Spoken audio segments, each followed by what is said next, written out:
and head colds, and they come with a bang, don't they? Hasn't slowed me down too much. I've been doing a lot of work this week. I'm kind of losing my voice, so bear with me here a little bit tonight. Been doing a lot of work in the Bible codes, and I find it amusing. I've been in contact with Ken Welch at ken-welch.com, Ken over there. We've been able to talk back and forth about some of these events going on. The thing I like about the Bible codes and reverse speech technology, he specializes in reverse speech, I do Bible codes, is because you can see things that are going on behind the scenes. Things that, aren't visible everyday news, because we know none of that's ever true. But what you can do with like Bible codes or reverse speech is find out what's really going on. And so I spent a lot of time, especially with September, so much hype about economy. Somebody putting a lot of money on bets that our economy would tank by September 21st, and if it doesn't, they stand to lose billions of dollars, which put a lot of signals and red flags out there that someone's betting on a second false flag attack happening here in America. Among that, Manoa Air Force Base sending out 4 missiles on a jet to Barksdale Air Force Base, unauthorized apparently, if you listen to the news. Supposedly not going through the official chain of command, but a separate chain of command, and also another report not being 4 missiles, but actually being 5 missiles. And so that's what I thought was interesting, and so I dug into the Bible codes. And what I've seen is that it was Dick Cheney in Colorado, and they're calling this Colorado Missile Crisis. That's why I saw these terms in the codes, and so that's what I've been referring to it myself as, the Colorado Missile Crisis, because they were exposed. Bush has this missing missile. He has it. Now the other 4 made it to Barksdale Air Force Base, but the 5th one has been missing. And so, I wanted to find out what exactly was going on with this whole thing.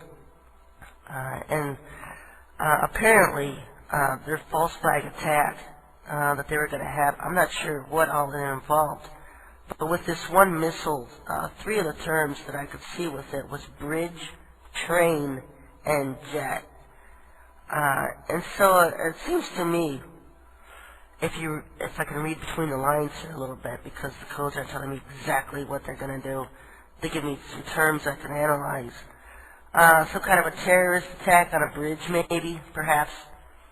Some kind of one of their plans, because we know that they already have, if you've been reading Ken Welch's site, they had a plan to use phosphate gas on 5 American cities.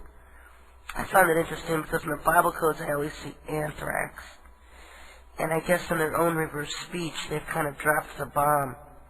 What they've been planning to do is attack 5 cities with poisonous phosphine gas. And so I find it interesting. I do see phosphate in the codes every once in a while. For the dominant part, I see anthrax, and I always see anthrax in the codes. So I don't know how much different phosphate is from anthrax. I'm not a technical genius here. I'm not even a genius. Just someone who loves the Lord and trying to keep his people aware of the things that are coming and going on. Of course, I usually focus more or less on the larger picture ahead, because the Lord wants us to see the larger picture.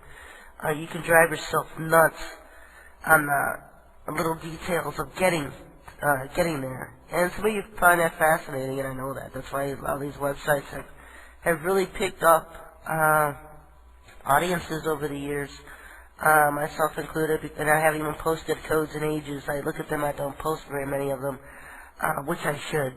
I know I need to get back to posting codes. But that's not the whole,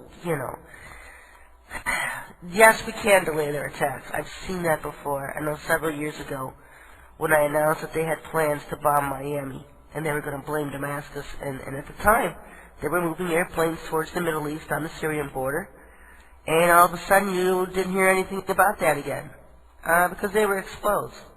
And so they canceled it, and even years later, I will see that they're still angry about the Miami being exposed about their Miami plans. And now with these new attacks coming up, being exposed, and they had to be canceled because they want the element of surprise. And so I don't expect, in fact, I was looking in codes for September, and I've seen the delay in postponement because all this has to do with Iran and bringing in Maitreya. They want to bring in their leader. And I think for the first time I was able to see very clearly that they're all in this together. That Maitreya and Cheney and Bush, this is all a pre-script. They're all working together. So this Maitreya can come. Most Iranians expect him to come and save their country from war, or whatever it is the prophecies go about this Mahdi they're expecting, this Maitreya. And so I find it interesting that there's really not a separate faction, there's really not a separate New World Order faction, an alien agenda, because they're all working together, especially since they're germinated. And this is for all you amateur Bible coders out there, and coders.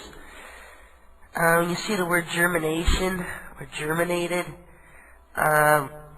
this is something I've been picking up in the fact that humans are being germinated by these alien seeds, these alien hosts, and their bodies being taken over, soul scalped. And so that's what's been going on a long time anyway, behind the scenes with our military and government officials. And the Lord had told me years ago, the humans that mix with these aliens and work side by side with them will eventually become overtaken by them, which means soul scalped. And that's exactly what's happened. And we're seeing a lot of that.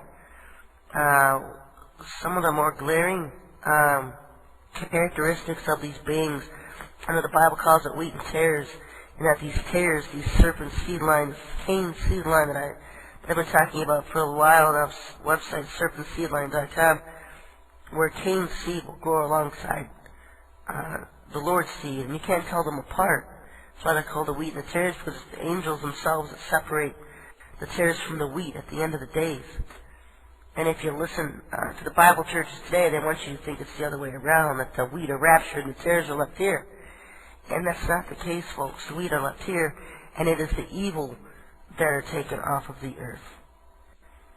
And so I know that blows a lot of people's bubbles, and they'd rather stay in their illusions instead of prepare for the things that are coming, because they expect to be raptured off the earth. And the only rapture I've seen in the Bible is the rapture of the first fruits, the 144,000. Another term for first fruits are firstborn.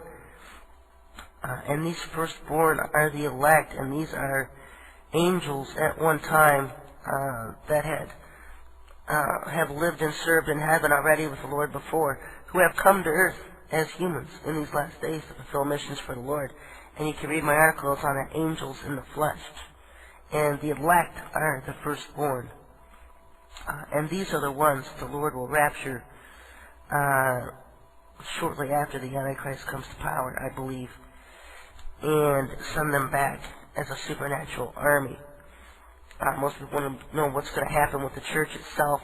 If you read the fifth seal being sounded, martial law against America, Antichrist war against the saints, most of them are going to be beheaded for their beliefs, refusal to worship Satan as God, refusal to worship him as Lord, just millions beheaded and seen under the altar in heaven. And of course the church has talked that away and said, well, those are the people that come to Christ after the rapture, because so many people are so poor and surprised by the rapture they figure we were right, and then they get saved. And simply not true, folks.